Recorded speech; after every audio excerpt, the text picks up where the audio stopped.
या देशाच्या इतिहासाशी जी छेडछाड करण्यात आली त्यामध्ये वर्षानुवर्ष आम्हाला हे शिकवलं की टिपू सुलतान महान राजे होते, पण हे कधी सांगितलं नाही की 75,000 हिंदूंची आणि 33,000 नायरांची कत्तल करणारे देखील तेच टिपू सुलतान होते। नाही शिकवलं आम्हाला।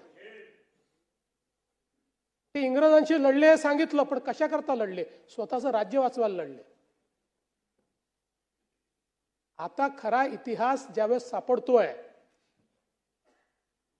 आणि तुमच्या माहिती करता वर्षानुवर्ष या देशामध्ये सरकारने 70 वर्ष एनसीईआरटीच्या पुस्तकामध्ये मोगली साम्राज्याला 17 पानं दिली आणि छत्रपती शिवरायांना 1 पॅराग्राफ दिला, 1 पॅराग्राफ।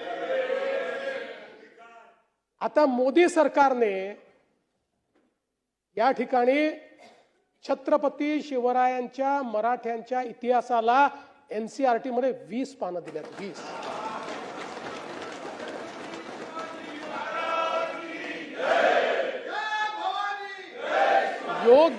योग्य वेळी जर आपण नीट इतिहास शिकवला असता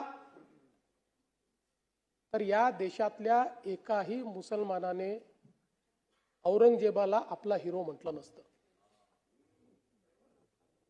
पण आपण खरा इतिहास काय आहे तो कधी शिकवलाच नाही आणि म्हणून मला त्याच्याकडे जायचं नाही। आपण पुन्हा $1 ट्रिलियन इकॉनॉमीकडे येऊ परत। असं आहे, तुम्हाला एक गोष्ट सांगतो की या देशामध्ये अनेक राष्ट्रभक्त मुसलमान आहेत आणि त्यांच्याबद्दल आमचा कुठला आक्षेपच नाहीये, बिलकुल नाहीये।